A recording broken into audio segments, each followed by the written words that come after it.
I want you to listen to a story that I got from a man named John Duffy who met Arleen years ago. He was down on his luck and only had a few cents in his pocket, and he went into a diner to get something hot to drink. He begins like this. This is from a hitchhiker who Arleen talked to a long time ago.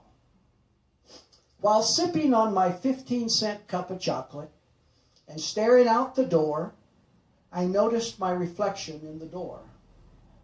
There were grimy streaks on my cheeks from tears of depression that hadn't quite dried.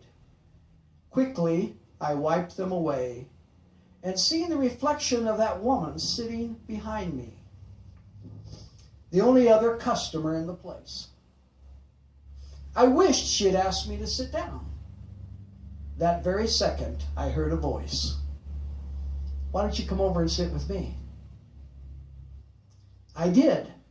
And I learned that Arleen was out driving around because she was tracing the route of a car rally that she and her husband were going to participate in.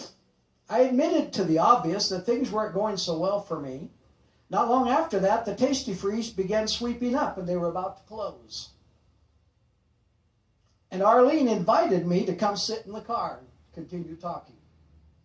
When I first read that, I wondered about that for just a minute.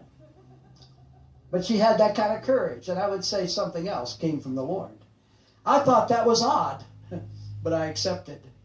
In the car, Arleen asked me, John, have you ever thought about heaven? Yes, I said, for the first time in 10 years, right over by that Tasty Freeze sign. Why do you ask?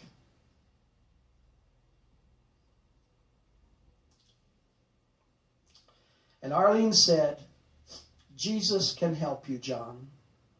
And after that, she told me a bit more about Jesus. Then she said, John, would you be willing to pray quietly to yourself while I pray aloud? I was terribly hesitant, but I agreed.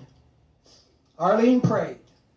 Jesus, forgive us for all the things we've done wrong. Please help us to live better lives. Then she asked me, did you pray that? I said sheepishly, yes. Well, congratulations, John, Arleen said, smiling. You have eternal life. What? I thought it couldn't be that. That's too simple. God is who he said he was. And Jesus is real? Yes, he is. And it's stuck. My life started getting better from that moment on. A lot better. I told my family about Jesus, and when they believed, their lives started getting better, and we told our friends, and they told others. Now countless lives are better because of what one night when Arleen took notice of a wayfaring stranger and told him about Jesus. Pastor Rob.